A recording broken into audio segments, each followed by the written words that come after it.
I was sitting at my parents' dining table when I found out they had put my name on my sister's mortgage without my permission. $386,000 of debt secretly placed in my name. The pasta got cold as my mother finally said the words that made my blood freeze. "It's your duty, Regina. Family sacrifices for each other." I smiled and nodded, appearing to agree, while my mind raced. What they didn't know was that I had discovered their betrayal weeks earlier. I hadn't confronted them yet, because I was already 3 steps ahead. The property wasn't just in my name on paper anymore. I had already made it legally mine. My family thought they were setting me up, but they had no idea what was coming. I'm Regina Thompson, 32 years old, and working as a financial advisor in Columbus, Ohio. The irony isn't lost on me that I help others secure their financial futures while my own family tried to destroy mine. Growing up in our modest suburban home, it was always clear that my younger sister Amanda held a special place in my parents' hearts. Amanda is 3 years younger than me, and from the day she was born, the family dynamic shifted. She was the baby, the princess, the one who could do no wrong. I loved her fiercely despite this. But as we grew up, the disparity in how we were treated became impossible to ignore. When I wanted new soccer cleats in 7th grade, I had to mow lawns all summer. When Amanda wanted a new violin the same year, my parents bought it without question. "Your sister has a gift," my mom would say. "We need to nurture her talents." Meanwhile, my straight A report cards earned brief nods, while Amanda's B-minuses were celebrated with ice cream outings. Don't get me wrong, my parents weren't monsters. They provided for us both and told us they loved us. But subtle favoritism wounds in ways that aren't always visible on the surface. By high school, I had internalized that I needed to take care of myself, while Amanda expected others to clear her path. "Regina, help your sister with her homework," was a common refrain even when I had my own advanced placement assignments to complete. "Regina, let Amanda borrow your new sweater." "Regina, drive your sister to her friend's house." I worked at the local grocery store throughout high school, saving every penny for college. My parents made it clear early on, "We can only afford to help one of you with tuition, and Amanda's grades aren't as strong as yours. You'll be able to get scholarships." They were right about the scholarships, but they didn't cover everything. I worked 2 part-time jobs through college, sometimes falling asleep in the library between shifts. Meanwhile, Amanda attended a private university with our parents, covering all expenses including a comfortable apartment off campus, because dorm life wasn't conducive to her studies. Despite the struggles, I graduated with honors and landed an entry-level position at a financial advisory firm. I lived in a tiny apartment with 2 roommates, ate ramen noodles more often than I'd like to admit, and slowly built my career through relentless work and dedication. By 30, I had my own condo, a healthy investment portfolio, and a reputation as one of the top advisors in my firm. Amanda's path after college was less structured. She bounced between jobs, never staying anywhere longer than a year. "The corporate world stifles my creativity," she would explain at family gatherings. She tried starting an online boutique with my parents' seed money, which folded after 6 months. Then came the jewelry-making business, the interior design consultation service, and briefly, a food blog that featured exactly 3 posts before abandonment. Through it all, my parents funded her entrepreneurial spirit while praising her for taking risks. When she maxed out her first credit card, my dad paid it off. When she needed a new car after neglecting oil changes on her previous one, my mom co-signed the loan. I had established firm boundaries over the years, learning that helping Amanda financially only enabled her irresponsibility. The last straw came 3 years ago when she borrowed $10,000 from me for what she called business inventory, only for me to discover through social media that she'd used it for a luxury vacation with friends. "I needed the break to reset my creativity," she explained when confronted. "I was going to pay you back from the profits of my refreshed business mindset."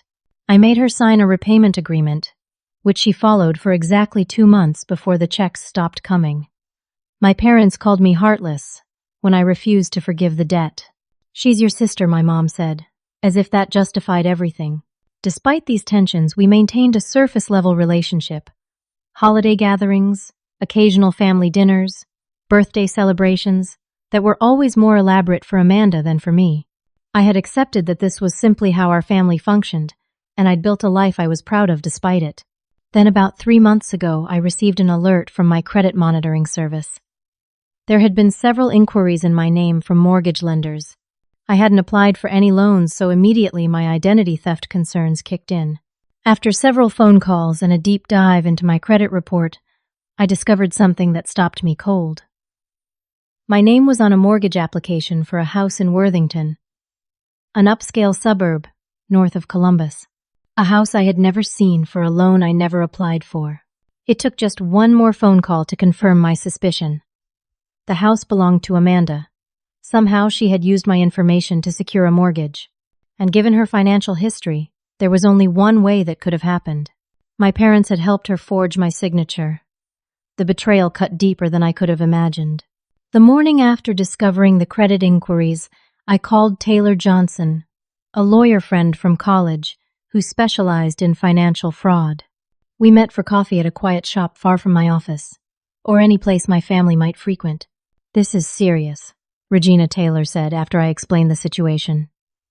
"Identity theft for mortgage fraud carries criminal penalties, even if their family were talking about potential felony charges." I stirred my untouched latte, watching the pattern in the foam dissolve. There has to be a mistake. My own parents wouldn't. "People do surprising things when money's involved," Taylor replied gently. "Even family. Especially family sometimes." She outlined my options: report the fraud immediately to the police and mortgage company, potentially sending my family to jail, confront them first and demand they rectify the situation, or gather more information before making any decisions. I chose the third option, needing to understand the full scope of what had happened before I took action. "Just remember," Taylor warned as we parted, "the longer your name stays on that mortgage, the more liability you have if payments aren't made. Your credit score, your financial future, even your professional reputation could be at risk." The thought made me sick. As a financial advisor, my reputation was everything. If clients discovered I couldn't manage my own financial security, why would they trust me with theirs? My next stop was the mortgage broker's office. I had found the company name on one of the credit inquiries and called ahead, presenting myself as someone concerned about verification of a recent application. The broker, Dave Wilson, was a middle-aged man with an overly firm handshake and the practiced smile of someone who worked on commission. "I remember this application," he said, reviewing the file after I provided my identification. "Your sister was very appreciative of your willingness to co-sign. Family. Helping family. It's what we love to see." My stomach nodded. I was present for the application process. Dave's smile faltered slightly. "Well, no. Your sister and parents explained that you were overseas for work but had authorized everything. They had your power of attorney documentation and signature. Everything appeared in order." Power of attorney. I had never granted anyone power of attorney. My hands felt cold, despite the warm office. "Could I see copies of those documents?" I asked, keeping my voice steady. "Of course, they're part of the application file." He slid several pages toward me. There it was. My signature, or rather, a reasonable approximation of it. Close enough to fool someone who didn't see it daily but unmistakably forged to my eyes. My mother had always been proud of her ability to mimic handwriting, a party trick that had now become something far more sinister. Also concerning was the discovery that Amanda had already missed 2 mortgage payments despite only having the house for 3 months. The grace period was ending, and soon, the delinquency would be reported to credit agencies. My credit agencies. After leaving the mortgage office with copies of everything they would provide, I drove to the county records department. There, I confirmed that my name was primary on both the mortgage and deed, with Amanda as co-owner. The house had sold for $420,000, with a mortgage of $386,000 after a down payment that had almost certainly come from my parents. Finally, I decided to see the house itself. Using the address from the records, I drove to Worthington and found a charming colonial-style home on a tree-lined street. It was exactly the type of house Amanda had always talked about, wanting 2 stories, brick front, black shutters, and a red door. A house that cost nearly 4 times what my condo had cost. No cars were in the driveway. I used the spare key I had found referenced in Amanda's loan application documents, hidden in a fake rock by the side garden, and let myself in. The interior was beautiful, but chaotic. Moving boxes still sat half unpacked in corners. Expensive new furniture filled the living room, price tags still hanging from some pieces. Designer clothes draped over stair railings. Empty wine bottles lined the kitchen counter, next to takeout containers. I moved through the house, in a daze, trying to process that this entire property was technically in my name. A financial burden I had never agreed to carry. In the home office, I found a stack of mail and financial documents. Sorting through them, I discovered something that made the betrayal even more profound. Beyond the mortgage, my parents had helped Amanda secure a $50,000 home equity line of credit, also in my name, supposedly for home renovations. But according to the documentation, the money was earmarked for Amanda's wedding to her boyfriend Jack next summer. A wedding I hadn't even been told was being planned. A $50,000 wedding funded through fraudulent use of my identity. I sat in Amanda's office chair, surrounded by evidence of my family's betrayal, and felt something shift inside me. The hurt was transforming into something else: determination. I had spent my entire life being the responsible one, the one who played by the rules, the one who took care of herself, while everyone catered to Amanda. For once, that self-reliance would become my greatest weapon. The next morning, I called in sick to work for the first time in 3 years. This situation required my full attention. I contacted Jackson Reynolds, an attorney specializing in real estate law, whom I had met through a client. Jackson's office was minimalist and organized much like the man himself. After reviewing all the documentation I had collected, he removed his glasses and sighed. "You have a clear case of fraud, Regina. No question about it. If you report this to the authorities, your family would face serious consequences." "Would I be liable for the mortgage payments in the meantime?" I asked. "Unfortunately, yes. Until the fraud investigation concludes, the lender will hold you responsible as the primary name on the documents. Even after proving fraud, untangling yourself from this could take months, possibly years, and your credit would suffer in the interim." I rubbed my temples, trying to organize my thoughts. "What if I don't report it as fraud?" Jackson raised an eyebrow. "Then you'd be accepting the debt as yours. All $386,000 of it, plus the home equity line. What if I pay the overdue payments to protect my credit score while I figure this out?" "You could do that, but it doesn't solve the underlying problem. Your family committed fraud, and they've shown no indication they plan to take responsibility." I leaned forward. "What if I took control of the asset completely? The house is already legally in my name, right?" Jackson nodded slowly, beginning to understand my direction. "Yes. As primary on both the mortgage and deed, you have certain rights. You could take full ownership and treat it as an investment property." "Could I transfer the deed solely to my name, since I'm already primary?" "Yes. Since your name is on all the paperwork, you could file a quitclaim deed removing Amanda as co-owner. It would be completely legal, especially since there's evidence she's not making payments. You would need her signature, but—" He paused. "But they forged mine, so turnabout is fair play," I suggested. Jackson shifted uncomfortably. "I didn't say that. As your attorney, I can't advise you to forge a signature. However, I can tell you that your sister has already established a pattern of not participating in the official paperwork process. If you were to file the necessary documents and she didn't contest them." I understood what he wasn't explicitly saying. And if I wanted to protect myself in the meantime, document everything. Install security cameras at the property. Create a secure record of all evidence of the forgery and missed payments. Prepare financially by ensuring you have emergency funds available. I spent the next week implementing Jackson's advice and developing my plan.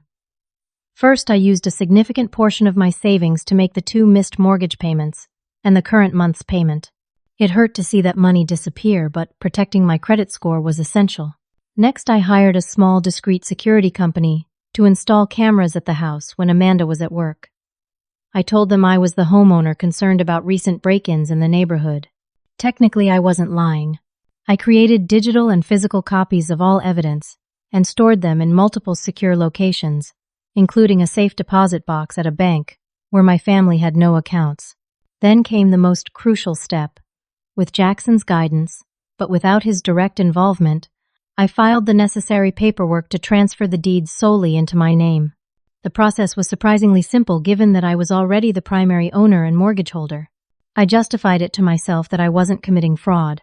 I was simplifying a property arrangement that legally included me without my consent. Throughout this process, I maintained normal contact with my family.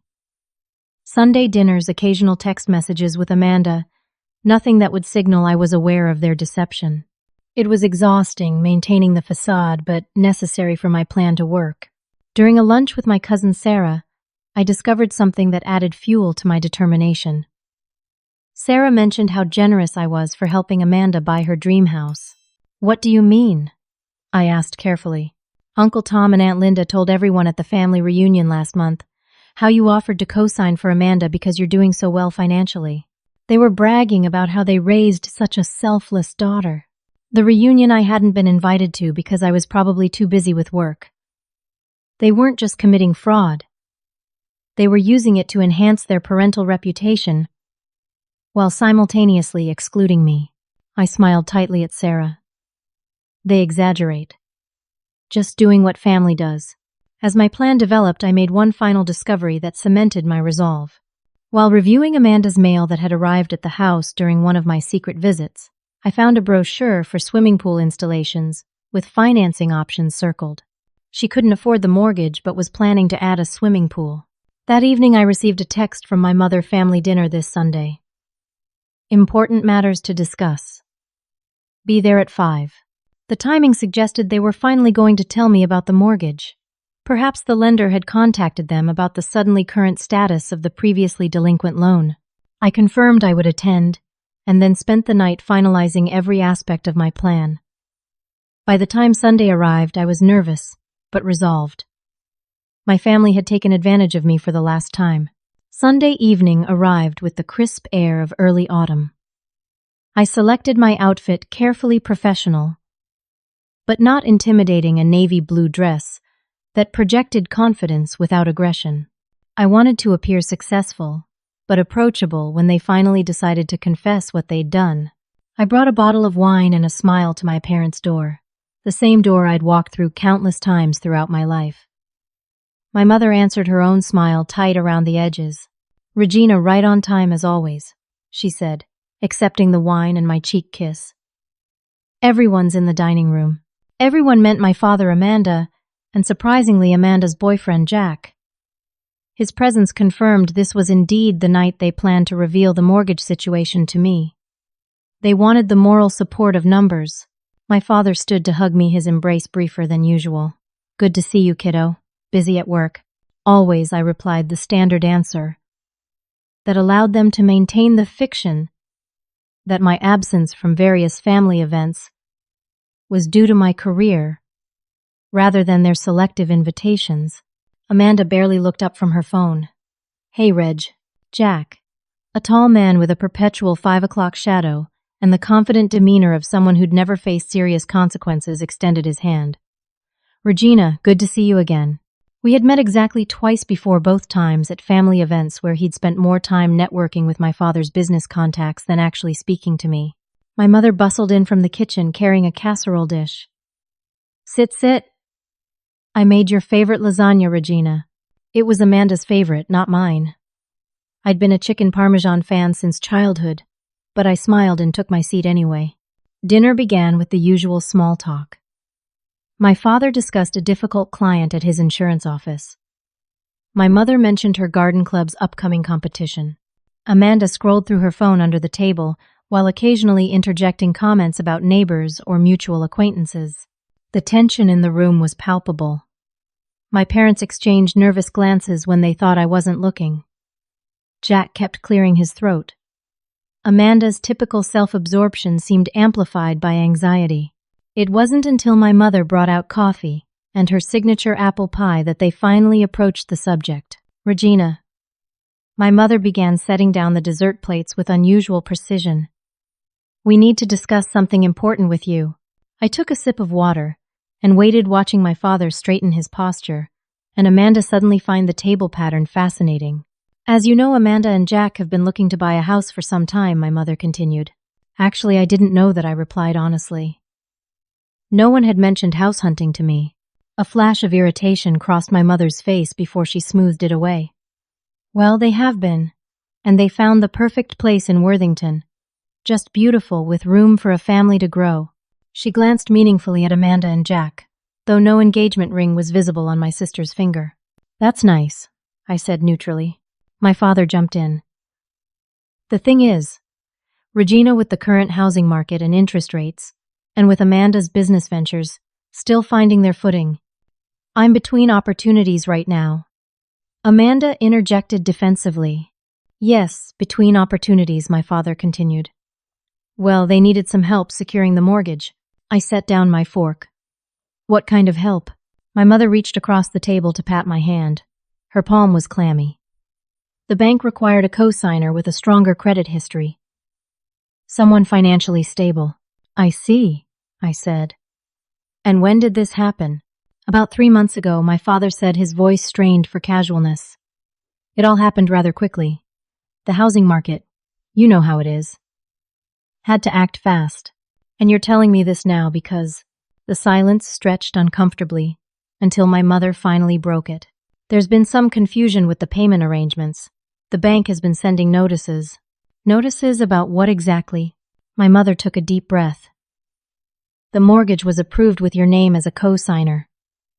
The loan is for $386,000. I widened my eyes and practiced shock. My name. But I never signed anything. Amanda finally looked up. We tried to reach you, but you were busy with that conference in Chicago. There had been no conference in Chicago.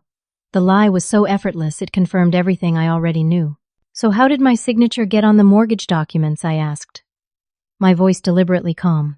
My parents exchanged another glance before my father answered. We had to move quickly. Your mother signed on your behalf. Just to secure the house. We were going to tell you right away, but then time got away from us. And he trailed off, unable to reasonably complete the sentence. You forged my signature on a mortgage document. That sounds so harsh, my mother protested. It was more like helping you help your sister. We knew you'd want to, without asking me first. It's your duty, my mother said, her tone hardening slightly. Family sacrifices for each other. Amanda would do the same for you. I looked at my sister, who had the grace to flush slightly, but said nothing to confirm this dubious claim. Jack leaned forward. Regina, we're really grateful. This house is an investment in our future together. Our future family, Amanda added, placing a hand meaningfully on her still flat stomach. The pregnancy announcement was clearly meant to neutralize any objection I might have. A classic Amanda move, timing it for maximum emotional leverage. I see, I said again, processing this new information. And the payment arrangements you mentioned? What confusion has there been? My father cleared his throat. Well, with Amanda's current employment situation and some unexpected expenses with the move, they've had some difficulty keeping up with the payments. The last 2 months were tough, Amanda admitted, but someone made the payments recently. The bank said everything's current now. I knew exactly who that someone was, having written the checks myself. But I maintained my surprised expression. So what exactly are you asking of me? We need to formalize the arrangement, my mother said. Since your name is on the loan, we thought you should be aware of all the details. My father slid a folder across the table. We've drawn up some paperwork about payment responsibilities and ownership shares. I opened the folder and pretended to review documents I had already seen copies of during my investigation. The so-called payment responsibilities allocated 80% of the financial burden to me, while giving me zero ownership interest. There's also the matter of the home equity line, I said, casually turning a page. My mother's coffee cup clattered against its saucer. How did you know about that? I kept my expression neutral, cursing myself for the slip. It's mentioned here in the documents. Right, yes, my father said quickly. Just a small line of credit for necessary renovations. $50,000. Nothing extravagant. For things like fixing the basement leak and upgrading the electrical, Amanda added. I nodded as if accepting this explanation, but decided to test their reaction. I pointed to a line in the document where my signature had been forged. This doesn't look like my usual signature. The way the R is formed, it's not how I write it. My mother tensed. Well, you were probably in a hurry when you signed the power of attorney form. Power of attorney form. The one you signed before your trip, my father said quickly, giving your mother authorization to handle paperwork in your absence. A form that had never existed for a trip I had never taken. I decided to press further. This is a significant commitment you've made on my behalf. $386,000 plus $50,000 in equity. That's a lot of money. It's not like you're giving us the money, Amanda said defensively. You're just vouching for us with your credit score. A credit score I've worked very hard to build and maintain, I pointed out. This is what family does, my mother repeated firmly. Your sister needs this house for her family. You're single, financially stable with no dependents. It's your responsibility to help. The unfairness of it all. The assumption that my success obligated me to rescue Amanda from her financial irresponsibility. The entitlement they all displayed. The casual way they had committed fraud using my identity. Made me want to reveal everything I knew right then. Instead, I took a deep breath and nodded slowly. I understand. Family is important. Let me look over these documents more carefully at home, and we can discuss the details later. The relief on their faces was almost comical. They thought I had capitulated, that I was once again being the dependable Regina who would clean up their messes. As I gathered my purse to leave, I paused and pointed to another signature in the document. This signature page, the notary stamp, looks smudged. My mother froze for a fraction of a second. She knew exactly what I was referring to, the forged notary seal she had created to make the documents appear legitimate. The copy machine at the bank was low on toner, she explained too quickly. I nodded as if this made perfect sense. But the look that passed between us contained a clear message I knew. And now she knew that I knew. The drive home that night was strangely peaceful. For years I had tried to earn my family's respect and equal treatment through achievement and responsibility. Now I understood that nothing would ever be enough. The only path forward was to take control of the situation myself. The morning after the family dinner, I woke with a clarity I hadn't felt in years. I called my best friend Melissa, who had witnessed many of the Amanda dramas over the decades of our friendship. They did what Melissa exclaimed when I explained the situation. Regina, that's not just morally wrong, it's actually criminal. Identity theft, forgery, fraud. These are serious offenses. I know, I sighed. But they're still my family. Family doesn't commit felonies against each other. Melissa countered. You need to stand up for yourself. This is beyond their usual favoritism. This could ruin your financial future. She was right, and deep down I knew it. For too long, I had allowed my family to treat me as less deserving than Amanda. This wasn't just about money or a house. It was about respect and boundaries. I have a plan, I told her, explaining the steps I had already taken and what would come next. Be careful, Melissa warned. When people get desperate, they can react unpredictably. Her warning proved prescient. Over the next 2 weeks, my family's behavior escalated in ways that reinforced my decision to take control. My parents began calling daily with urgent questions about the mortgage paperwork, property tax assessments, and homeowners insurance. Each call carefully avoided acknowledging they had forged my signature, instead operating under the pretense that I had willingly agreed to co-sign and was now simply handling the administrative details. The property tax bill came to our house by mistake, my mother said during one call. I'll forward it to you since your name is primary on the account. The homeowner's insurance needs to be renewed next month, my father mentioned in another call. We thought you should handle that directly. Meanwhile, Amanda stopped making even token efforts toward paying the mortgage. A quick check of the account confirmed my suspicion. Not a single payment had come from her since I had brought the loan current. When I asked her about it during a carefully casual lunch, she shrugged. Mom said you were handling it for now while Jack and I get settled. We've had so many expenses with the move and everything. These expenses apparently included new furniture I had seen delivered to the house via my security cameras and, according to her social media, a weekend spa trip with friends to celebrate her new homeowner status. I continued playing along, documenting every conversation and interaction while executing the next phases of my plan. I visited the county clerk again and obtained certified copies of the updated property records, showing me as the sole owner after the quitclaim deed process had been completed. I also discovered through a notification from my credit monitoring service that someone had attempted to apply for a credit card in my name. The application had been declined due to the security freeze I had placed on my credit after discovering the mortgage fraud. The application addressed my parents' home. The final straw came when my parents called to request an emergency transfer of $10,000. The house has some urgent repair needs, my father explained. A plumbing issue that could cause water damage if not addressed immediately. What kind of plumbing issue, I asked. Something with the main line, he said vaguely.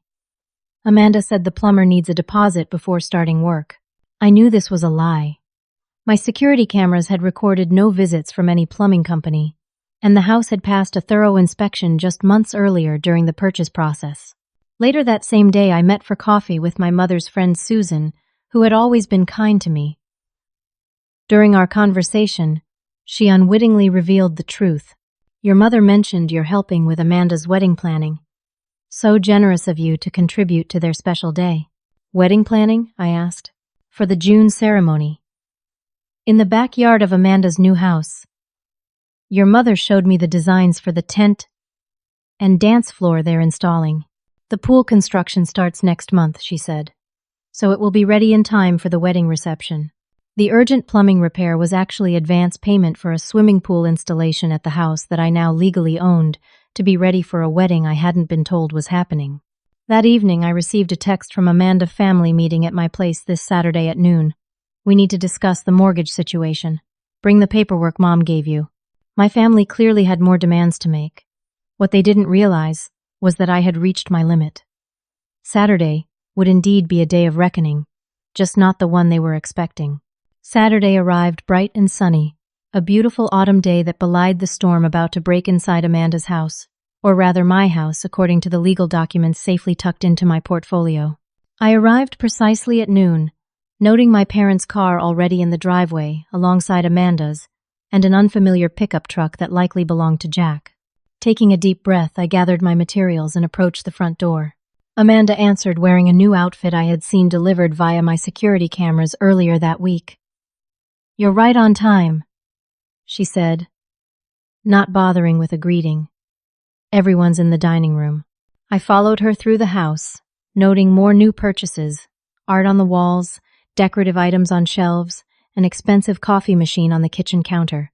All acquired, while she claimed she couldn't afford mortgage payments. In the dining room, my parents sat on one side of the table with Jack, next to Amanda's empty chair. A single seat faced them, clearly meant for me. The setup was obvious. 4 against 1. They had planned this confrontation carefully. "Regina," my father began once I was seated.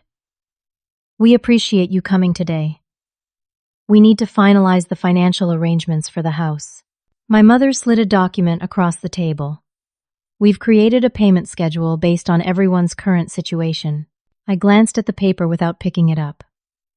The schedule allocated 80% of the mortgage payments to me, with Amanda and Jack responsible for just 20%, gradually decreasing to 0 over the next year.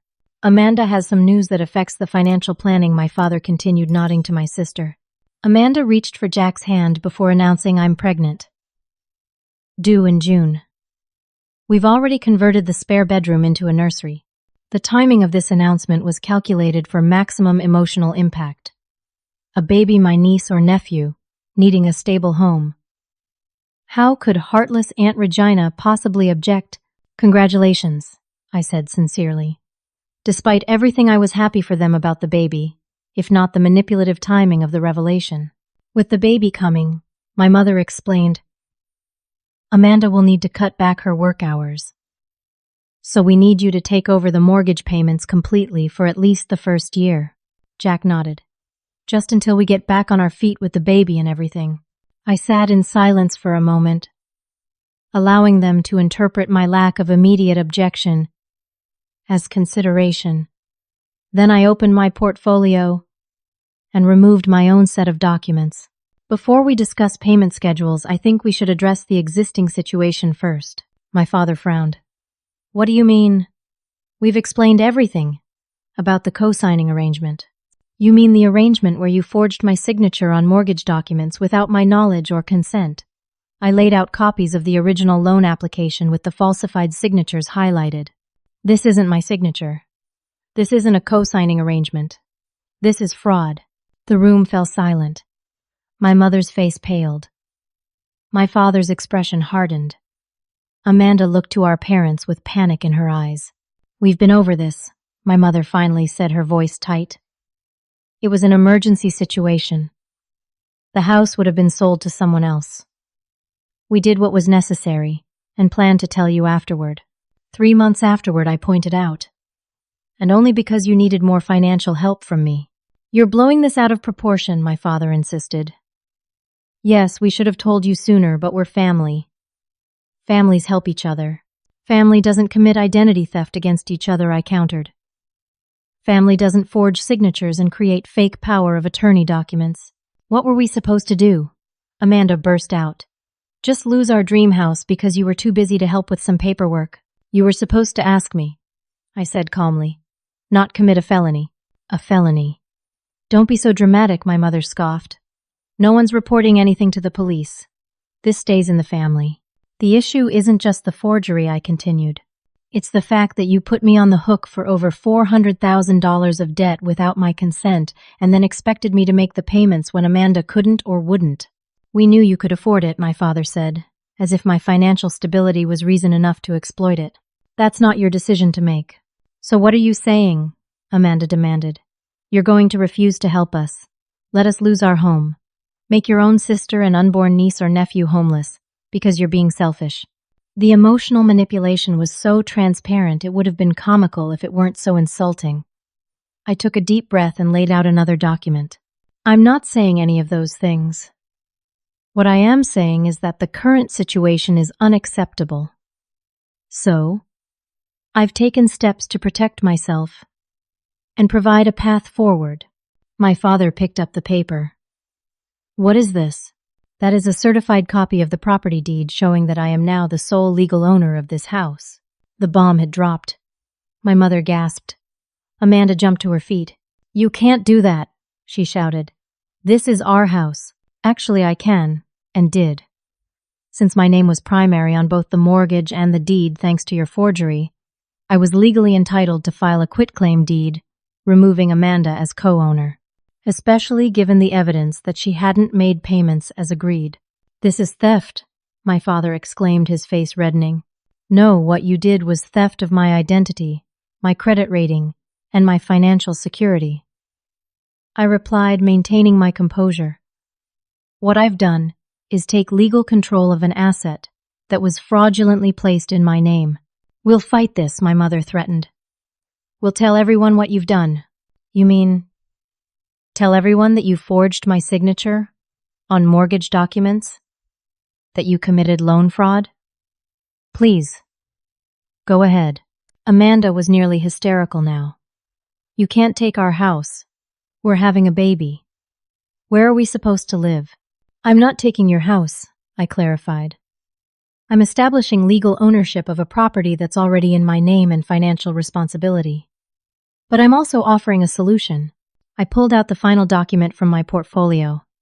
This is a formal lease-to-own agreement. It establishes a legitimate path for Amanda and Jack to eventually own this house. Jack, who had remained largely silent, leaned forward. What kind of agreement? You and Amanda would make proper monthly payments to me, not the bank me, according to a fixed schedule. Those payments would go toward eventually transferring ownership back to you once you've demonstrated financial responsibility and compensated me for the payments I've already made. So, we'd be renting our own house from you? Amanda asked, incredulously. You'd be renting a house that is legally mine, while building equity toward eventual ownership, I corrected. The alternative is that I could sell it on the open market, which, given the current real estate values in this neighborhood, would be quite profitable for me. The threat hung in the air. They all knew I could do exactly that. This is ridiculous, my mother declared. You wouldn't really do that to your own sister. Like you wouldn't commit fraud against your own daughter, I countered. Before anyone could respond, I pulled out my phone and tapped the screen. There's something else you should see. I turned the phone toward them, showing security camera footage from the previous week.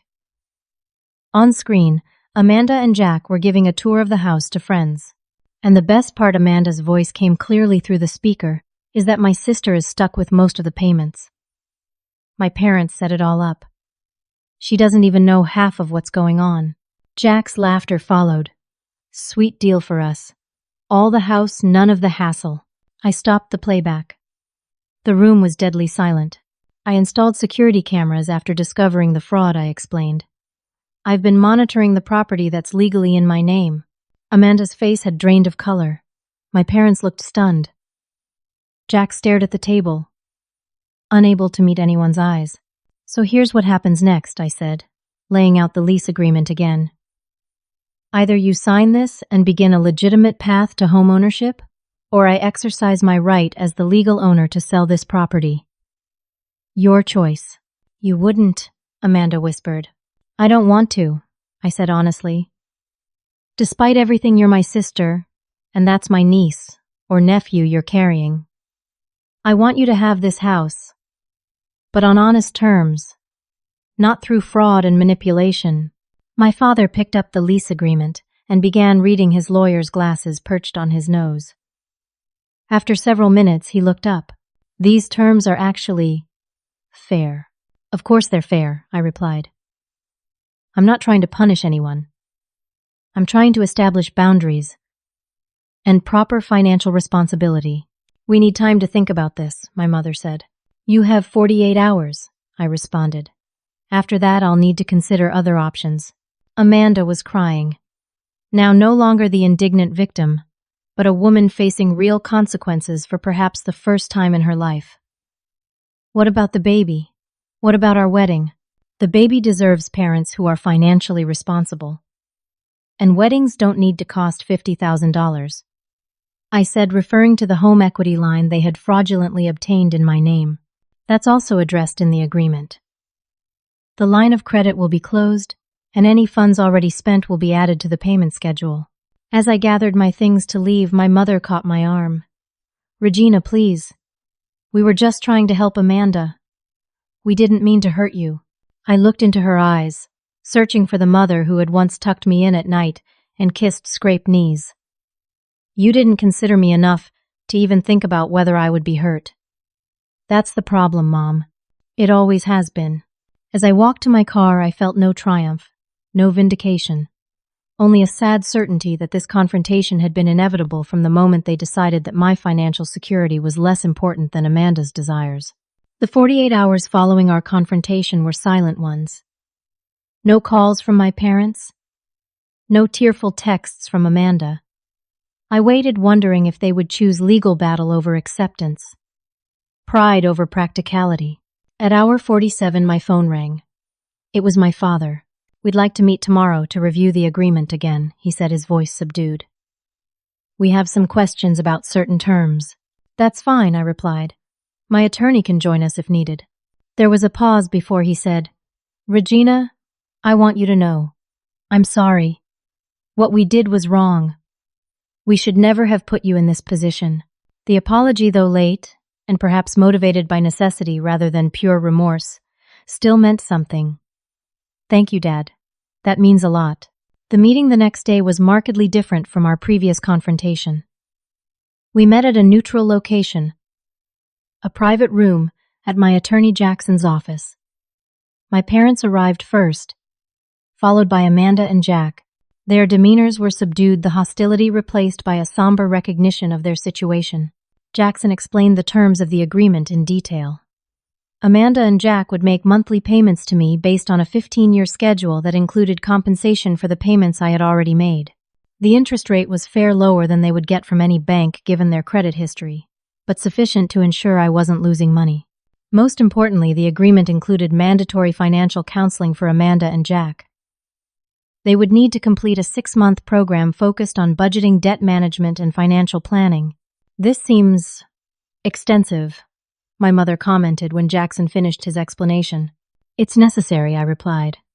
This isn't just about the house. It's about breaking patterns that led to this situation in the first place. Amanda, who had been unusually quiet, finally spoke up. I want to know why. Why go through all this instead of just reporting us for fraud? It was a fair question. Because despite everything, you're my family. I don't want to see you face criminal charges. I don't want my niece or nephew to have parents with fraud convictions. I want us to find a way forward that respects everyone's needs, including mine. Jack leaned forward. The financial counseling. Is that really necessary? How? It's non-negotiable, I said firmly. This situation happened because of financial irresponsibility. The counseling ensures it won't happen again. After another hour of discussion and minor adjustments to the payment schedule to accommodate Amanda's maternity leave, they signed the agreement. As Jackson notarized the documents, I felt a weight lift from my shoulders. The worst was over. In the parking lot afterward, my mother lingered after my father had gone to the car. I don't know if you can forgive us, she said quietly, but I want you to know. I recognize how badly we hurt you, not just with the house, but for years. It was the first acknowledgement of the lifetime of favoritism that had led to this moment. It's going to take time, Mom. Trust isn't rebuilt overnight. She nodded, eyes damp. We'll do better. I promise. The following 6 months were a period of careful reconstruction. Amanda and Jack attended their financial counseling sessions faithfully, perhaps motivated by the clause in our agreement that any missed sessions would result in an immediate payment penalty. My parents maintained a respectful distance, allowing me to set the pace for rebuilding our relationship. We started with occasional phone calls, then graduated to monthly dinners, where we carefully avoided discussing finances until the trust began to heal. The most surprising transformation came from Amanda. The financial counseling seemed to trigger a genuine change in her approach to money and responsibility. She secured a stable administrative position at a local company, setting aside her entrepreneurial dreams for the security of a regular paycheck and benefits.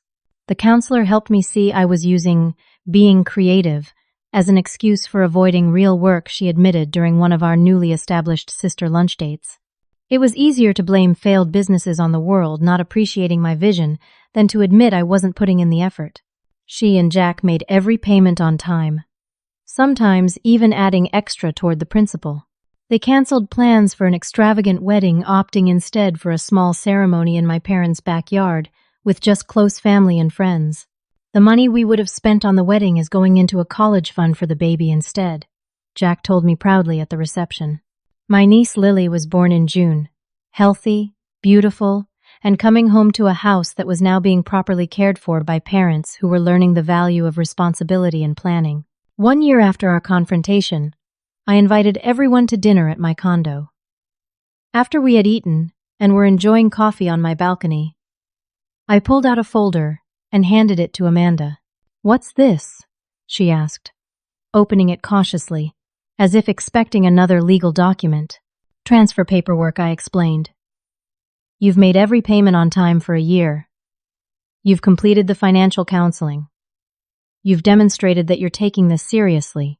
So I'm transferring the deed back to you and Jack, with me remaining as co-signer on the mortgage until it's paid in full."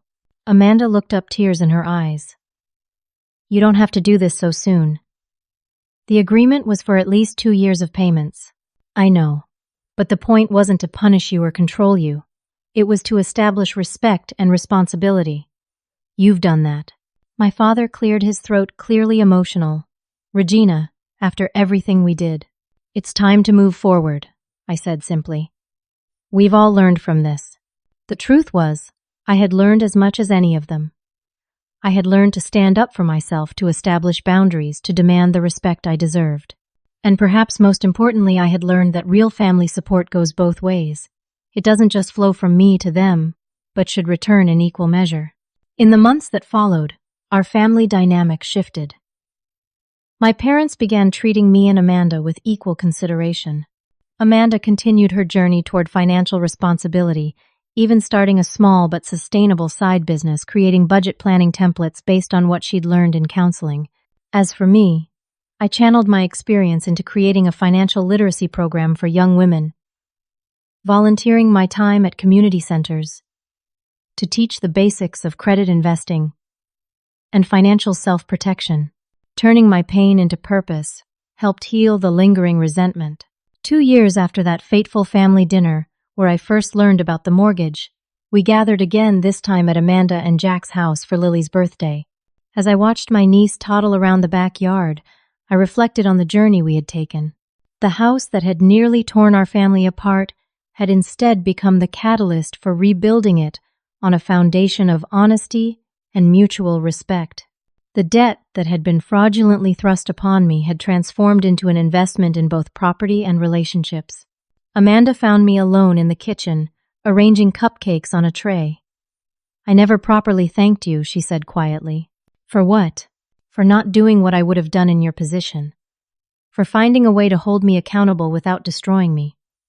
For being a better sister than I deserved." I smiled.